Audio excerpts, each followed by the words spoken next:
So that's my argument of why you should stop learning Korean. 안녕하세요, 안녕하세요. It's Natalia, and if you don't know me, hi. Let me offer you some background information about me, the person that's telling you to stop learning Korean. Yeah. So I've been learning Korean for a little over 7 years now, and I currently live here in Seoul, South Korea. I moved here to go to Korean language school and then just kind of stayed here once I graduated. Yeah. But that's enough about me. Let's talk about you. Let's talk about why you can't seem to remember the grammar, the vocab, the expressions, the idioms, the yada yada yada, the content, basically, that you have put your blood, sweat, and tears into learning. Why it doesn't come out, why you can't remember it. So in my personal experience, if I cannot remember the vocab, the words, whatever content that I am studying, it's because I have not been reviewing enough. I know that sounds really boring. Let me expand on this. Hear me out before you jump off this video. The way I see it is that you have been so excited to learn Korean, so excited to move on to the next chapter in your textbook, to move on to the next lesson, that every time you have the opportunity to study Korean, you don't want to spend that time reviewing. You don't want to spend it looking at the content that you've already studied. You're like, no, I've been a beginner for way too long. I want to be an intermediate, and the only way I'm going to get to intermediate is if I keep moving forward. I know how that feels. I was an intermediate learner for years. So I can 공감, I empathize. Empathize. I empathize with you very, very much. But I have found that that does not get us anywhere. That basically keeps us from going anywhere. I feel like we're spinning our wheels in the mud. Is this a weird motion to make? I don't know. And I know reviewing isn't necessarily the most glamorous aspect of learning a language. I would like to offer you some tips, some ways that you can study Korean or review Korean. So my first tip to you is to remember that yes, you do need to review. I know that sounds really silly. I know that sounds like something that should not be on this list of tips, but I feel like so many people forget to add review sessions to their study schedules simply because they are so excited to move forward, to say that they made progress by finishing chapter 1, that they finished this lesson on an app. And I think this is something that happens very, very frequently for people who are beginners in languages, as well as people who are self-studying the language. Now, if you don't make study plans or study schedules, great. It means you're like me, which means all you need to do is remember that you do need to review. You don't have to write it into your agenda. I mean, you probably don't have an agenda. I don't have an agenda. Let's just say we don't have agendas. I like to start all of my study sessions off by reviewing the material that I studied during my last session. So there are 2 major ways that I'm studying Korean at the moment. The first way is with one-on-one italki classes, and then the other way is just pure self-study. I'm either using a book that I've purchased here in Korea, because these 2 pieces of content are things that I'm learning in my 2 major ways of studying Korean at the moment don't overlap. There's a bit of time that passes every time I see that content, so I feel for me personally, reviewing every single session is the way to go. So I usually spend about 30 minutes to an hour reviewing vocabulary on Memrise, and then some additional time reviewing any grammar structures or any set expressions that I've learned. Now, if you're someone that prefers to make a study schedule, I highly encourage you to add review sessions into that plan of yours. Back in 2020, I was intensely preparing for the TOPIK, or the test of proficiency in Korean. I had a whole schedule. It was, honestly, looking back, was a little crazy. But back then I added review sessions, I want to say every week or every week and a half. And I found that doing that is very helpful in that it made me feel like I wasn't getting behind in my study plan, if you will. So if you're someone that doesn't add in that study time, I feel like if you get behind on your study plan, right? You haven't accomplished all the tasks you were supposed to finish last week, when you're able to sit down to study, you kind of feel like you need to be moving forward or else you won't catch up on your study plan, which I feel like is very likely to happen because life happens and sometimes we get a little too ambitious when we are making our study schedules. So I think adding in okay, this day or this time slot is just for reviewing makes us feel like, yes, you can still check it off if you're one of those people that needs that motivation to say, yes, I did this task that was on my list, as opposed to it not being on the list at all and you had just agreed with yourself that that was something that you needed needed to do. Tip number 2 is to review in a way that is different than how you originally learned that content. So what do I mean by that? I mean, when you go into review, if you learned a certain grammar point, for example, through a textbook, please do not just go back to that same textbook, read the same explanation, read the same exact example sentences, do the same exercises that you already did back when you first learned about the grammar point, and then just call it a day.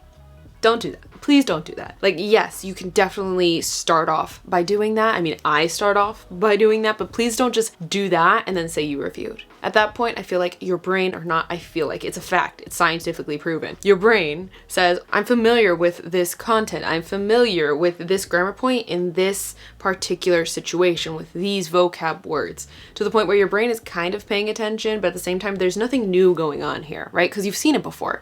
So I feel like for a lot of people, whether it's they're skimming, right, the explanation because they've already read this portion of the textbook before, or if they learned it in a video lesson on YouTube, right, they're watching, but they're like, I've heard this before, like, yeah, like I know how to do this, and let me just listen while I'm also scrolling on Instagram. Now, if you're like me and you really, really want to go back to that original source where you learned that material, that's fine. Do that, and then if you learned it in a textbook, for example, then go find a video lesson on YouTube. Go find an audio lesson, a podcast, an app, something that is not another textbook. Like, yes, you could go to another textbook, but I would like to encourage you to do something that's a little bit different. Hear somebody else's explanation, hear how they word it, see what example sentences they're using, because having one reference point, right, that one explanation in your textbook or that one YouTube video that you watched, you feel like you understand. You're like, yes, I understand this situation. Good, right? And then you go out and you're like, oh, I want to use that one grammar point. And then you have to think, does it apply to this situation? Can I use it in this situation, or will it be received poorly? Does it fit? And you come to think, wait, I've never heard this grammar point used in this type of context.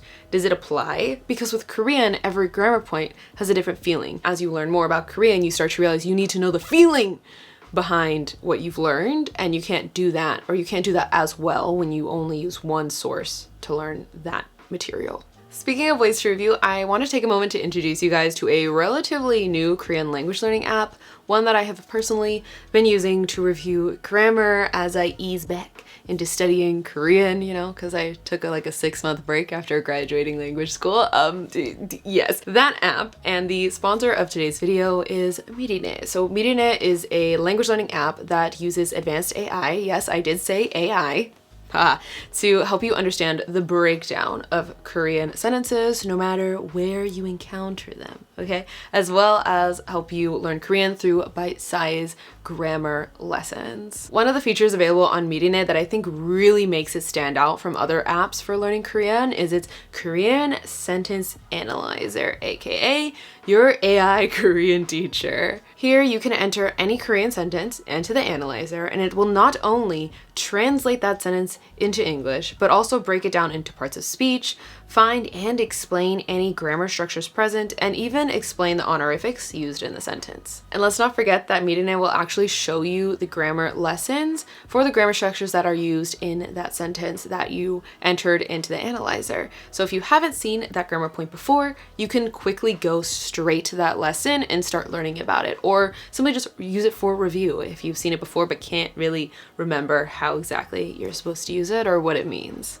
I sincerely think that this is an amazing feature, especially for those of you that are beginners or low intermediate learners, because I remember back at that time when I was at that level, I was constantly frustrated because I wasn't sure if I wasn't understanding a Korean sentence because of the grammar or because of the words.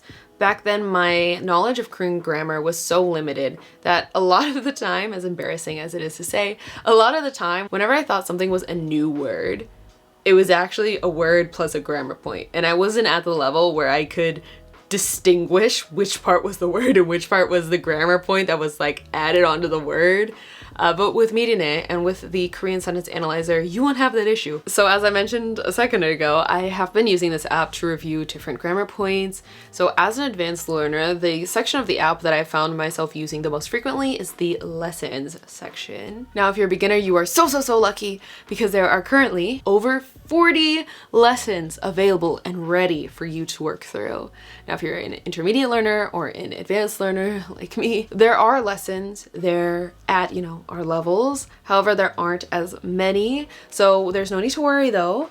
The Mirinae team told me that they are dropping new lessons every week and they intend to flesh out the intermediate and advanced levels within the next few months. So our content, while there is content there for us right now, there will be even more content there for us within the next few months. What I like about Mirinae's lessons is that they are perfect for reviewing grammar. They start off with a 1 to 2 sentence explanation of the grammar pattern and then show you a couple of sentences that they want you to be able to form by the time you complete the lesson.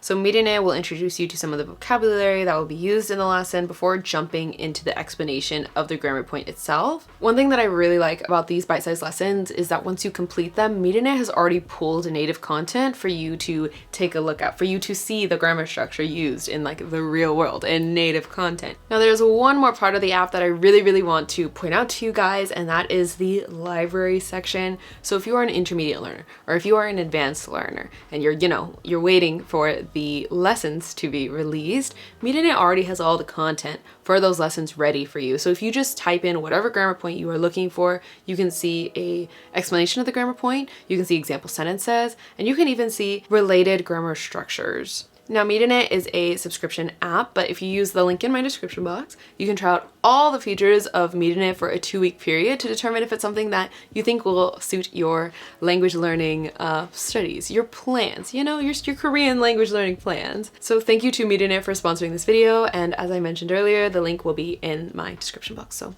check it out. Tip number 3 is to actually use what you have studied, what you've been learning. And I know you've heard this so many times, you've heard this millions of times, you have rolled your eyes at me or are about to roll your eyes at me because I have seemingly wasted your time. It's fine, I forgive you, but let me actually give you some ways to implement this piece of advice that you're hearing from all these different people. As someone who has been self-studying Korean for years, okay, I have found that the most effective study method for learning Korean is to use what you have learned. Yes, I love my textbooks. I love sitting down at a desk and studying Korean. If you have seen my videos from before I moved to Korea, I had a bookcase full of textbooks for learning Korean, okay? But when it comes to actually remembering the grammar, remembering the vocab, that didn't really happen until I started to use Korean. And I know some of you are you are getting ready to tell me, oh, Natalia, like that's super cool and all, but like you live in Korea, I don't live in Korea, and if I lived in Korea, I would have the opportunity to use Korean, and I don't even have Korean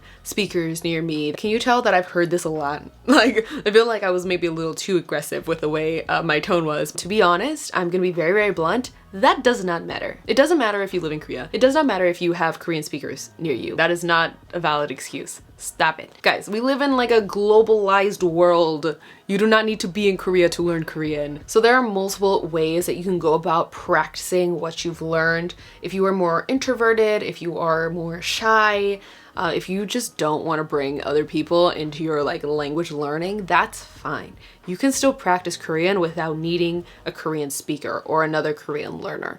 You can just write diary entries in Korean. I used to do that. The great thing about writing diary entries or writing anything in Korean, honestly, is that it really exposes what parts of Korean grammar and what vocab you either don't know or really need to review. There are times where I have been writing a diary entry, oh, I've never tried to use this grammar structure with this particular word, and now that I'm trying it, I actually don't know how to conjugate this verb or this adjective. It's an irregular adjective. It's an irregular verb. Am I supposed to drop this lieu or the pachim? Like, I don't know. Now, if you're someone that actually wants to engage with other people, I feel like the language exchange apps are a great way to go. You can use HelloTalk, you can use Tandem, you can use whatever else is out there because there's always so many new platforms being introduced to the language learning community. I remember back when I was a beginner, I started messaging people on HelloTalk. Yes, I will say stranger danger, guys. Be safe, be smart, okay? Be suspicious of everybody. I would message people in Korean, and I remember back then, like, when when I was a beginner, my Korean was bad. Okay, if my like low intermediate Korean writing skills were bad, like you can imagine how bad my beginner skills were. Okay, but I was still trying. I still found people that would be willing to only message me in Korean, and I found that like that really pushed me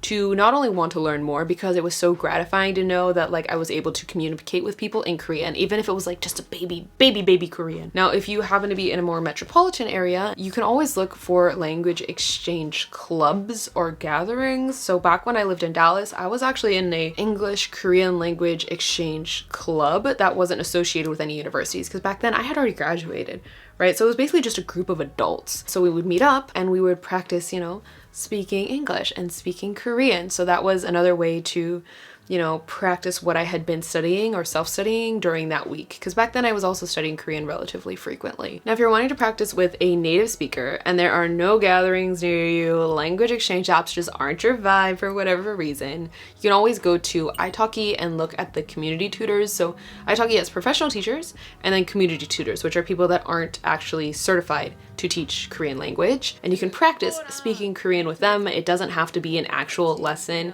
Just go in, say, hey, I learned this grammar point, I really want to practice it, or you can just go into free talking mode with them.